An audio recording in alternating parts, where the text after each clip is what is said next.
Assalomu alaykum, hurmatli tomoshabinlar. Bugungi mavzuyimiz nafaqat dolzarb, balki har bir oila, har bir fuqaro uchun nihoyatda muhim. So'nggi paytlarda internetda, ijtimoiy tarmoqlarda rasman xalqni tamom qilishga qaror qilishdi. May oyidan hamma narsa uchun 2 barobar ko'p to'laymizmi? degan sarlavhalar ostida keng muhokamalar bo'lmoqda. Bu sarlavha ko'pchilikni vahimaga solgani aniq. Shu sababli men bugun siz bilan aynan shu masala yuzasidan batafsil gaplashish uchun shu yerda turibman. Sizning xavotirlaringizni tushunaman va ishonch bilan aytamanki, bu video siz uchun juda qimmatli ma'lumotlarni taqdim etadi.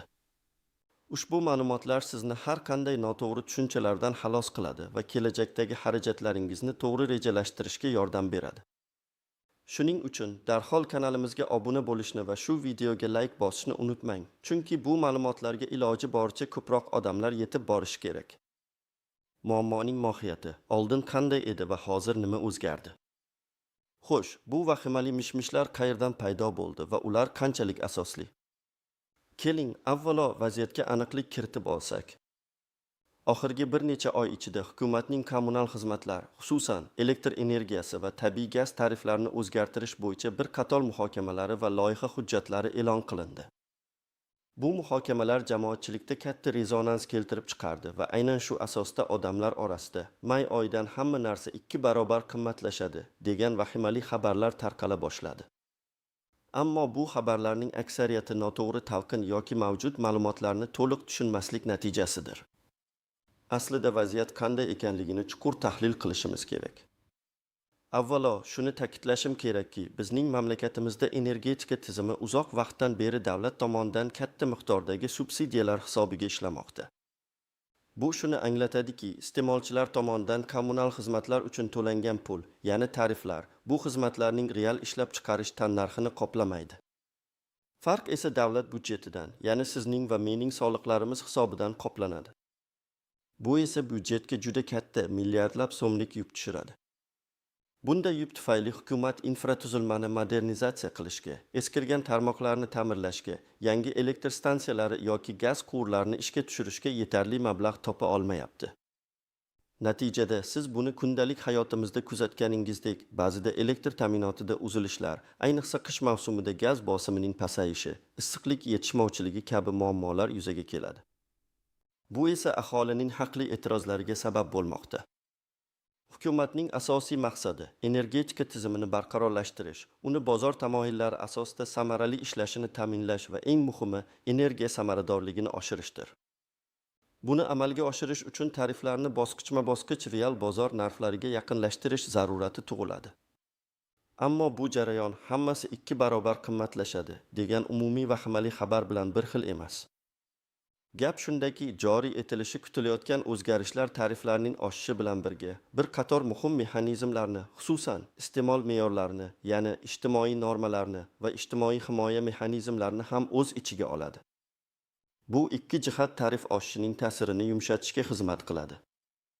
Yangi tartibga ko'ra, asosan belgilangan iste'mol me'yoridan yuqori miqdorda resurs ishlatadigan aholi va tadbirkorlik subyektlari uchun tariflar oshishi kutilmoqda.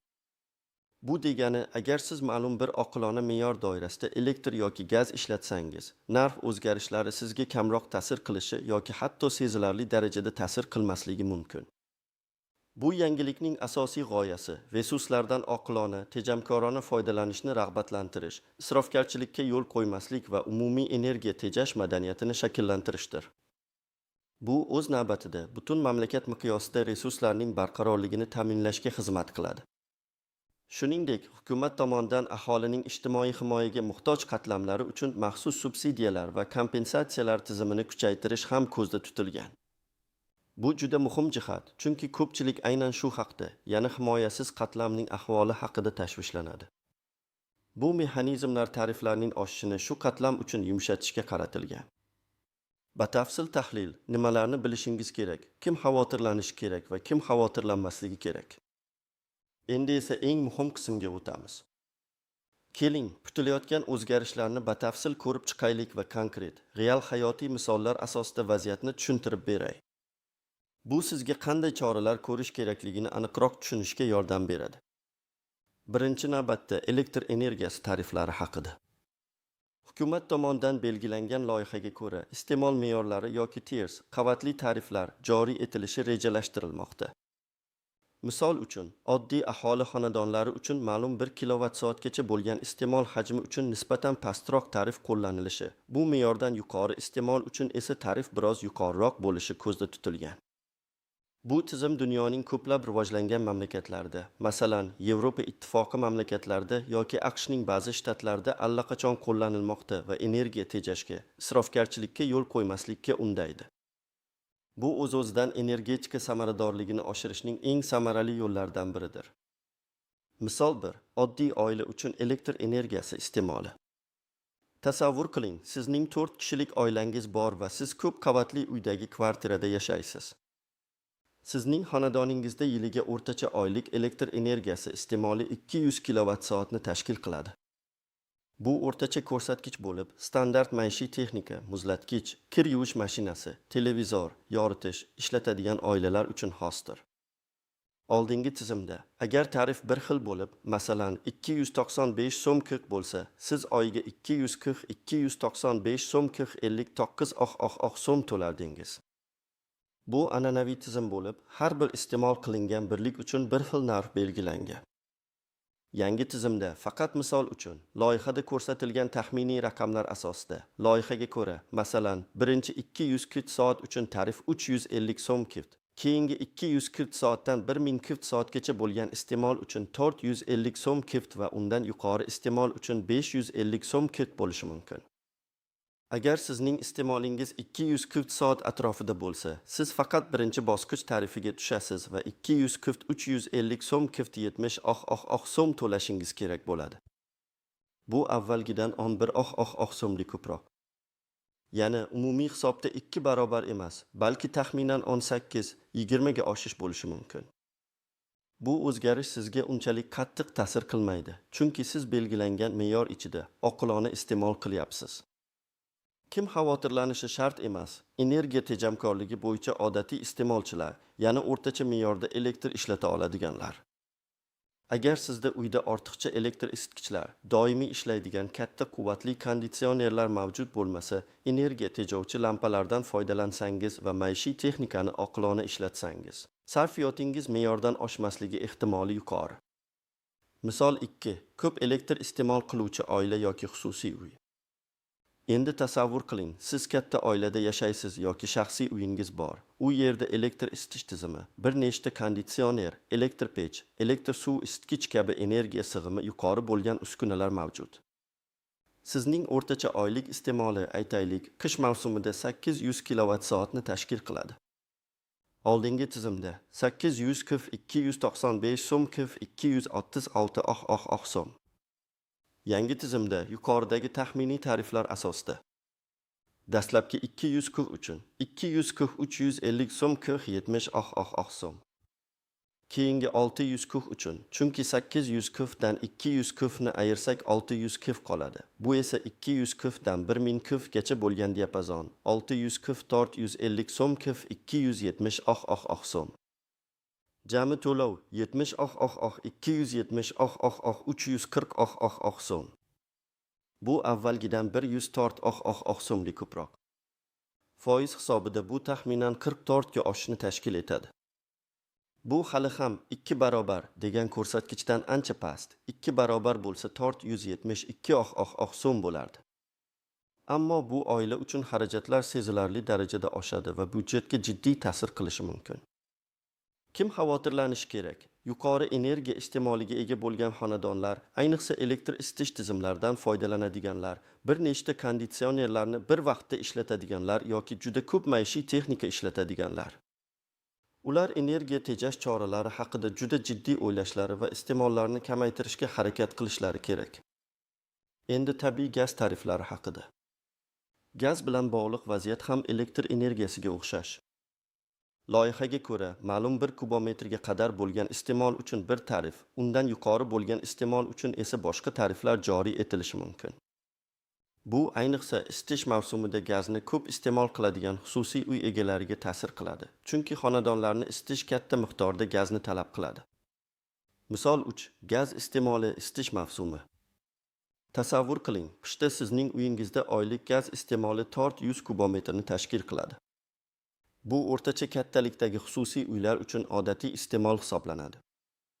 Oldingi tizimda, agar tarif bir xil bo'lib, masalan, 380 so'm kub metr bo'lsa, siz oyiga tort 380 so'm 152 so'm to'lardingiz. Yangi tizimda faqat misol uchun loyihada ko'rsatilgan taxminiy raqamlar asosida loyihaga ko'ra, masalan, birinchi 250 uchun tarif tort 180 so'm, undan yuqori iste'mol uchun esa 600 so'm bo'lishi mumkin. Dastlabki 250 uchun 250 tort 180 so'm 120 so'm. Keyingi 150 uchun umumiy tort 100 dan qolgani, bu esa yuqori tarifga tushadi. 150 600 so'm 90 so'm. Jami to'lov 120 90 210 so'm. Bu avvalgidan 58 so'mga ko'proq. Foiz hisobida bu taxminan 68 ga oshishni tashkil etadi. Bu ham 2 barobar emas, 2 barobar bo'lsa 300 tort so'm bo'lardi, lekin sezilarli o'zgarish va oilaviy budjetga ta'sir ko'rsatadi. Kim xavotirlanishi kerak? Qishda uylarni gaz bilan isitadigan va energiya tejash choralari haqida yetarlicha o'ylamagan xususiy uy egalari. Ular uylarni issiqlik izolyatsiyasini yaxshilash, zamonaviy va samaraliroq gaz qozonlaridan foydalanish kabi chora-tadbirlar haqida jiddiy o'ylashlari kerak. Tadbirkorlik subyektlari uchun esa vaziyat biroz boshqacha bo'lishi mumkin. Ular uchun ko'p hollarda subsidiyalar kamaytirilishi yoki umuman bekor qilinishi kutilmoqda, chunki ular to'liq bozor mexanizmlari asosida ishlashi kerak. Bu ularning ishlab chiqarish xarajatlariga bevosita ta'sir qilishi mumkin. Ammo bu ham 2 barobar degani emas, balki biznes modelini qayta ko'rib chiqish, energiya samaradorligini oshirishga investitsiya kiritish zaruratini keltirib chiqaradi. Natijada ba'zi tovar va xizmatlar narxida kichik o'zgarishlar kuzatilishi mumkin. Kim xavotirlanishi shart emas, umumiy xulosa qilib aytganda, kam energiya iste'mol qiladigan aholi qatlami. Yangi tizim ularning xarajatlariga juda katta ta'sir ko'rsatmasligi kerak, chunki ular belgilangan me'yorlar ichida qoladi yoki tariflarning faqat birinchi, pastki bosqichiga tushadilar. Kim xavotirlanishi kerak? Yuqori energiya iste'moli bo'lgan xonadonlar va korxonalar. Ular o'z iste'mollarini jiddiy tahlil qilishlari va energiya tejash bo'yicha aniq choralar ko'rishlari kerak. Bu nafaqat ularning budjetini tejashga, balki mamlakatning umumiy energetika barqarorligiga ham hissa qo'shadi va kelajakda yanada jiddiyroq muammolarning oldini oladi. Unutmaslik kerakki, bu loyihalar hali to'liq tasdiqlanmagan bo'lishi mumkin va yakuniy qarorlar ba'zi o'zgarishlarga duch kelishi mumkin. Shu sababli rasmiy manbalarni doimiy kuzatib borish juda muhim. Ammo umumiy tendensiya shu yo'nalishda ekanligi va energiya tejash zarurati tobora ortib borayotgani aniq. Istisnolar, qaltis jihatlar va noaniq nuanslar. Har qanday yangi tizimda bo'lgani kabi, bu o'zgarishlarda ham bir qator istisnolar, e'tibor berish lozim bo'lgan qaltis jihatlar va diqqat qilish lozim bo'lgan noaniq nuanslar mavjud. Ular haqida bilish sizga kelgusidagi xarajatlaringizni to'g'ri rejalashtirishga, kutilmagan vaziyatlardan qochishga va o'zingizning huquqlaringizni himoya qilishga yordam beradi. Ijtimoiy himoya mexanizmlari bu eng muhim nuanslardan biridir. Hukumat har doim aholining ijtimoiy himoyaga muhtoj qatlamlarini, ya'ni tarif oshishidan eng ko'p jabr ko'rishi mumkin bo'lganlarni unutmaydi. Pensiyaga chiqqanlar, nogironligi bor shaxslar, kam ta'minlangan oilalar, boquvchisini yo'qotgan oilalar uchun maxsus subsidiyalar va kompensatsiyalar tizimi ishga tushirilishi yoki mavjudlari kuchaytirilishi kutilmoqda. Bu degani, agar siz ushbu toifaga kiradigan bo'lsangiz, sizga qulayliklar yaratilishi, masalan, kommunal to'lovlar uchun qisman yoki to'liq kompensatsiya olish imkoniyati yoki belgilangan me'yorlarning kattaroq qilib belgilanishi mumkin. Bu ma'lumotlarni joylardagi mahalla va oilani qo'llab-quvvatlash bo'limlaridan, xalq qabulxonalaridan yoki Mi.gov.uz portali orqali aniqlashtirish zarur. Bu tashkilotlar sizga qanday hujjatlar kerakligi va qanday tartibda ariza berish kerakligi haqida batafsil ma'lumot berishi shart. Pitfall 1. Qishloq joylardagi vaziyatning o'ziga xosligi.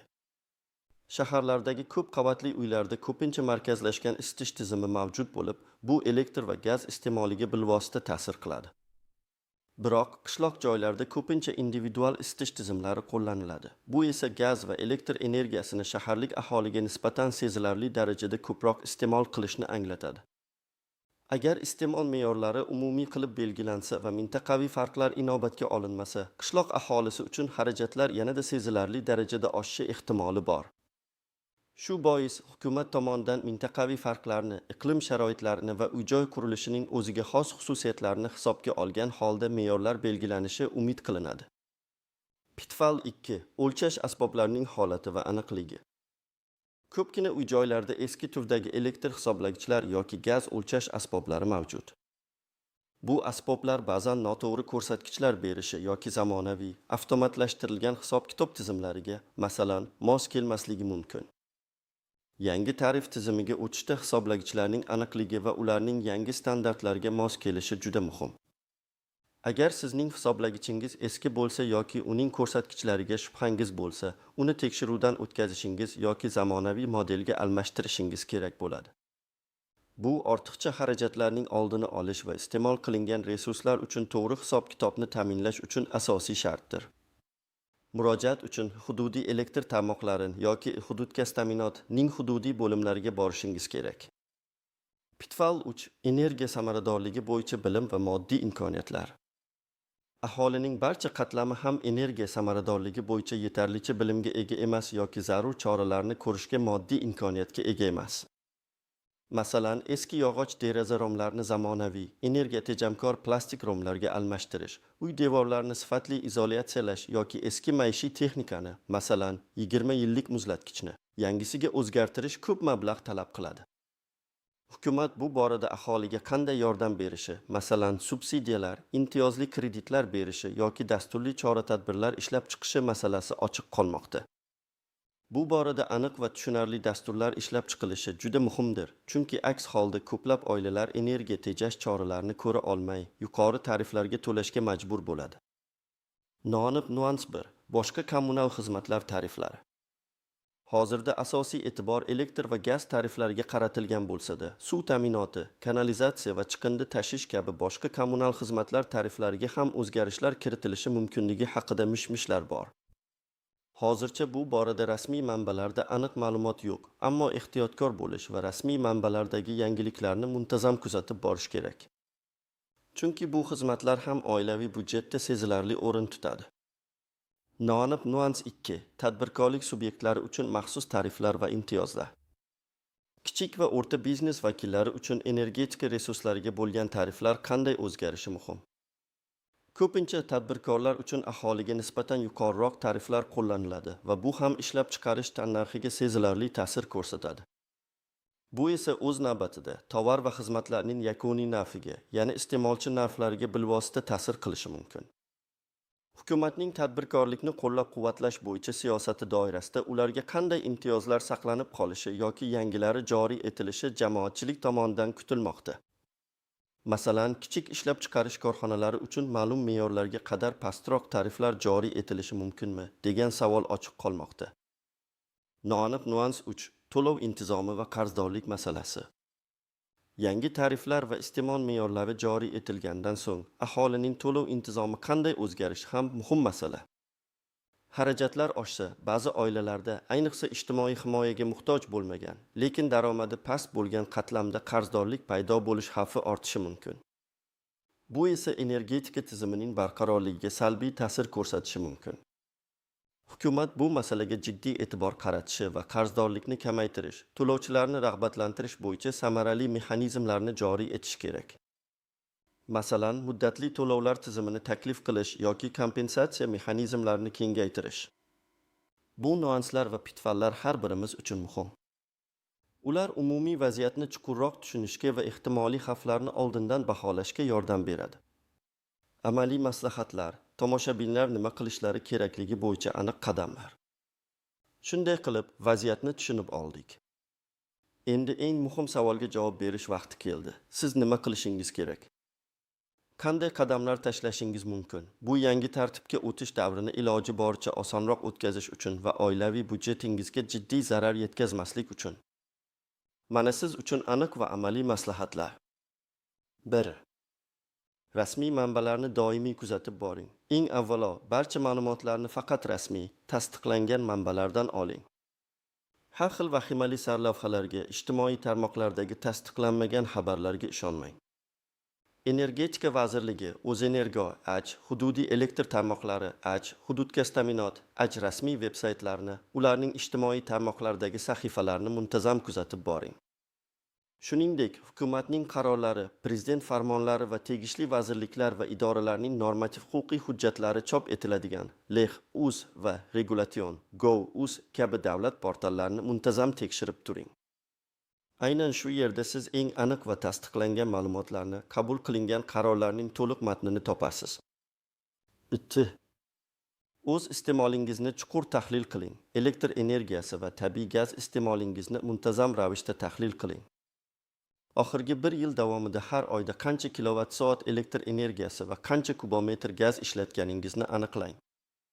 Bu ma'lumotlarni siz kommunal xizmatlarning billing tizimlaridan, masalan, Mi.gov.uz portali orqali shaxsiy kabinetingizdan yoki eski to'lov kvitansiyalardan olishingiz mumkin. Bu sizga o'rtacha iste'mol me'yorlaridan oshib ketasizmi yoki yo'qligini tushunishga yordam beradi. Agar oshib ketsangiz, qancha miqdorga oshib ketayotganingizni bilib olasiz va bunga tayyorgarlik ko'ra olasiz. Bu o'z navbatida byudjetingizni to'g'ri rejalashtirishga yordam beradi. 3. Energiya tejash choralarini zudlik bilan ko'ring. Bu eng samarali va bevosita sizning nazoratingizdagi yo'ldir. Hatto kichik o'zgarishlar ham katta natija berishi mumkin. Yoritish. Uy-joyingizdagi barcha oddiy lampochkalarni zamonaviy LED lampalarga almashtiring. Ular standart lampochkalarga nisbatan 5-10 barobar kam energiya sarflaydi va uzoqroq ishlaydi. Maishiy texnika, ishlatilmayotgan maishiy texnikani, televizor, kompyuter, telefon quvvatlagichlari va hokazo tarmoqdan uzib qo'ying. Hatto kutish rejimida ham ular energiya sarflaydi, vampir energiya deb ataladi.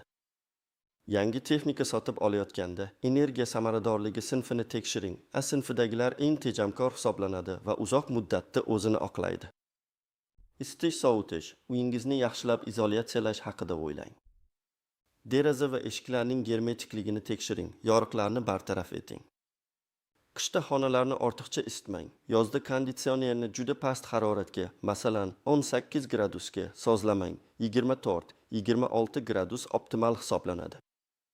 Quyosh nurlaridan tabiiy isitish va sovutish uchun samarali foydalaning. Masalan, yozda kunduzi pardalarni yopib, uyni sovug'ini saqlang.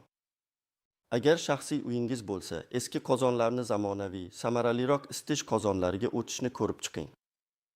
Suv isitgichlar. Agar sizda elektr suv isitgich bo'lsa, Ariston, uni faqat kerak bo'lganda yoqing yoki energiya tejash rejimlaridan foydalaning. Suv haroratini doimiy maksimal darajada ushlab turish ko'p energiya talab qiladi. 4. Hisoblagichlaringizni tekshiring va modernizatsiya qiling. Elektr va gaz hisoblagichlaringizning holatini tekshiring. Ular ishlash tartibida ekanligiga ishonch hosil qiling. Hech qanday shikastlanish yo'qligiga e'tibor bering. Agar shubhangiz bo'lsa, vakolatli tashkilotga, hududiy elektr tarmoqlari yoki hududgaz ta'minotning hududiy bo'limlariga murojaat qilib, ularni davriy tekshiruvdan o'tkazing yoki zamonaviy, aqlli hisoblagichlarga almashtiring. Eski modeldagi hisoblagichlar yangi tizim bilan mos kelmasligi yoki aniq ko'rsatkich bermasligi mumkin. Bu esa kelajakda ortiqcha to'lovlarning oldini olishga yordam beradi. 5. Ijtimoiy himoya choralarini puxta o'rganing. Agar siz aholining ijtimoiy himoyaga muhtoj qatlamiga kiradigan bo'lsangiz, pensioner, nogironligi bor shaxs, kam ta'minlangan oila, yakkayolg'iz qariya va boshqalar, kommunal xizmatlar uchun imtiyozlar yoki kompensatsiyalar olish imkoniyatlarini batafsil aniqlang. Buning uchun yashash joyingizdagi mahalla va oilani qo'llab-quvvatlash bo'limiga murojaat qilishingiz, Mi.gov.uz portali orqali tegishli xizmatlarni qidirishingiz yoki Prezident xalq qabulxonasiga maslahat uchun borishingiz mumkin. Odatda bu uchun arizalar, pasport nusxasi, oila tarkibi haqida ma'lumotnoma, daromadlar to'g'risidagi hujjatlar va imtiyoz huquqini tasdiqlovchi boshqa hujjatlar talab qilinadi. Barcha kerakli hujjatlarni oldindan tayyorlab qo'yish va ariza berish muddatlarini o'tkazib yubormaslik tavsiya etiladi. 6. Oilaviy byudjetingizni qayta ko'rib chiqing va moslashtiring. Yuqorida aytilgan o'zgarishlar hisobga olingan holda, oylik oilaviy byudjetingizni qayta rejalashtiring. Kommunal to'lovlarga ajratiladigan mablag'ni biroz oshirishni yoki boshqa, unchalik zarur bo'lmagan xarajatlarni qisqartirishni ko'rib chiqing. Bu sizga kutilmagan moliyaviy qiyinchiliklardan qochishga va yangi sharoitlarga tezroq moslashishga yordam beradi. Shuningdek, pul tejash va qo'shimcha daromad manbalarini izlash imkoniyatlarini ham baholang. Bu qadamlar hozirda siz uchun eng muhim va samarali choralar bo'lib, kelgusi o'zgarishlarga tayyor bo'lishingizga yordam beradi va byudjetingizga bo'lishi mumkin bo'lgan salbiy ta'sirlarni minimallashtiradi. Xulosa va yakuniy chaqiriq. Hurmatli tomoshabinlar, bugun biz may oyidan hamma narsa 2 barobar qimmatlashadi degan vahimali mishmishlar ortidagi haqiqatni batafsil ko'rib chiqdik.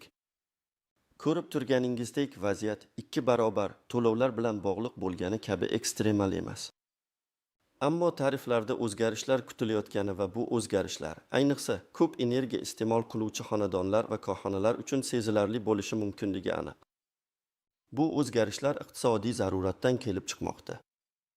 Bu o'zgarishlarning asosiy maqsadi energetika tizimimizni modernizatsiya qilish, uning barqarorligini ta'minlash, yo'qotishlarni kamaytirish va resurslardan oqilona, tejamkorona foydalanish madaniyatini shakllantirishdir. Bu esa oxir-oqibat mamlakatimizning umumiy rivojlanishiga va har bir fuqaroning hayot sifatini yaxshilashga xizmat qiladi.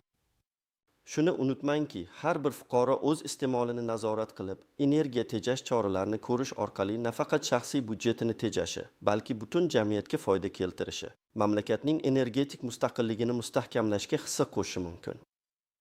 Shuningdek, hukumat aholining ijtimoiy himoyaga muhtoj qatlamlarni doim qo'llab-quvvatlashini yodda tuting va agar siz shu toifaga kirsangiz, o'z huquqlaringizdan foydalanishni unutmang. Umid qilamanki, ushbu video sizning barcha savollaringizga javob berdi va xavotirlaringizni kamaytirdi. Endi siz vaziyatni to'g'ri baholay olasiz va kerakli choralarni ko'ra olasiz. Sizning bu boradagi fikrlaringiz biz uchun juda muhim. Ushbu o'zgarishlar haqida siz nima deb o'ylaysiz? Qanday choralar ko'rishni rejalashtiryapsiz? Kommentariyalarda o'z fikrlaringizni yozib qoldiring. Bu boshqa tomoshabinlar uchun ham foydali bo'lishi mumkin. Videoga like bosishni va kanalimizga obuna bo'lishni unutmang, chunki biz siz uchun doimo eng dolzarb va foydali ma'lumotlarni taqdim etishda davom etamiz. Keyingi videolarda ko'rishguncha